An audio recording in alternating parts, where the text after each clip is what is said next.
दोस्तों आज के इस वीडियो में हम सीखने वाले हैं किसी प्रोजेक्टाइल मोशन के लिए टाइम ऑफ फ्लाइट का इक्वेशन कैसे डिराइव किया जाता है।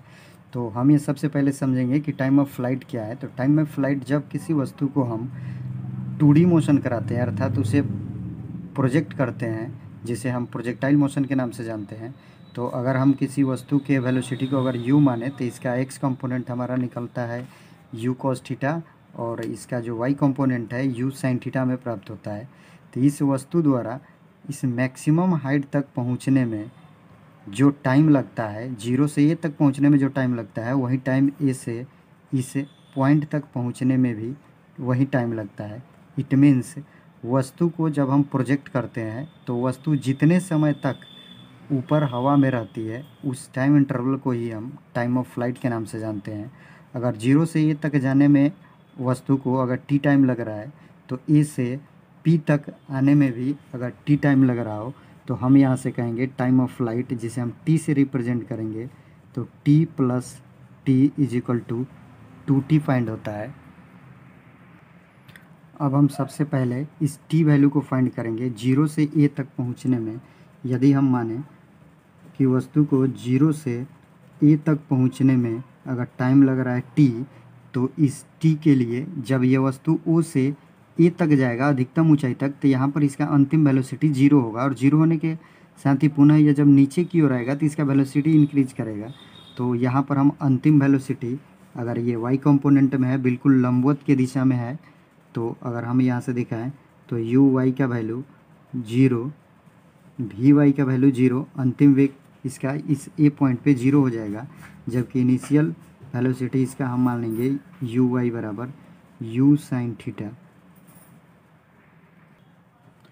अब हम यहाँ से y कंपोनेंट में अगर हम एक्सेलरेशन को माने तो ये हमारा नेगेटिव होगा, क्योंकि ऑब्जेक्ट हमारा नीचे से ऊपर की ओर जा रहा है, जबकि ड्यू टू ग्रेविटी ये फोर्स नीचे की ओर लगेगा, जिससे हमारा गुरुत्वीय त्वरण का मान नेगेटिव होगा। अब यहाँ से हम गति के प्रथम समीकरण से यहाँ पर हम देखेंगे v is equal to u plus g t. अब यहाँ से हम वैल्यू को पुट कर देंगे तो ये हमारा अंतिम वेग है। अंतिम वेग मतलब वस्तु अधिकतम ऊंचाई पे जाने के बाद कुछ सेकंड के लिए, बहुत मिनिमम टाइम के लिए रुकता है, जिसके कारण ये वेलोसिटी हमारा अंतिम वेग 0 हो जाएगा। प्रारंभिक वेग हम यहाँ से पुट करेंगे यू साइन थीटा। अब यहाँ से नेगेटिव जी, अब यहाँ से हम वैल्यू पुट करेंगे नेगेटिव जी, समय लग रहा है टी। अब यहाँ से हम टी निकाल लेंगे, g t is equal to u sine theta, या यहाँ से अगर हम t फाइंड करें तो u sine theta divide t। इस प्रकार हम 0 से a तक अधिकतम ऊंचाई तक यहाँ पे पहुँचने में इसे अगर टाइम t लग रहा है तो यहाँ से अब हम टाइम ऑफ फ्लाइट का वैल्यू निकाल लेंगे t is equal to 2 multiply t 2। यहाँ से हम इस वैल्यू को पुट करेंगे u sine theta by t। It means हमें यहाँ से मिलेगा t is equal to 2u sine theta by t, जहाँ कैपिटल टी क्या है तो कैपिटल टी है हमारा टाइम ऑफ फ्लाइट और टी क्या है तो 0 से ए तक पहुँचने में लगा समय। इसी प्रकार हम मैक्सिमम हाइट का भी एक्सप्रेशन फाइंड कर सकते हैं बहुत ही आसान तरीक़ों से। तो मैक्सिमम हाइट,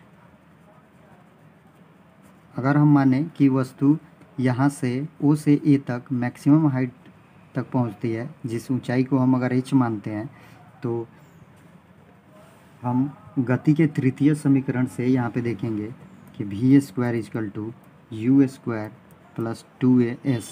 यहाँ पर हम s को सब्स्टिट्यूट करेंगे, s इजकल टू यहाँ पर हम हाइट पुट करेंगे, यहाँ से a इजकल टू हम यहाँ पे माइनस जी पुट करेंगे, और यहाँ पर हम u का वैल्यू, u चूँकि प्रारंभिक वेग है तो यू वाई का वैल्यू हम u साइन थीटा लेंगे, और यहाँ से v चूँकि अंतिम मैक्सिमम हाइट पर इसका वेलोसिटी 0 होता है तो यहाँ पर वैल्यू हम 0 पुट करेंगे। तो इस इक्वेशन से हम देखेंगे कि अगर ये 0 वैल्यू पुट कर रहे हैं यू स्क्वायर के जगह पर you square sine square theta minus 2gh, यहाँ से हम h का वैल्यू फाइंड करेंगे तो 2gh is equal to u square sine square theta, या यहाँ से हो जाएगा h is equal to u square sine square theta by 2g।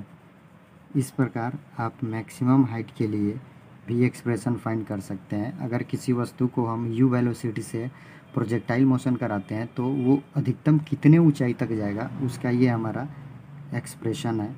इस प्रकार आप बहुत ही आसानी से कम समय में मैक्सिमम हाइट का एक्सप्रेशन फाइंड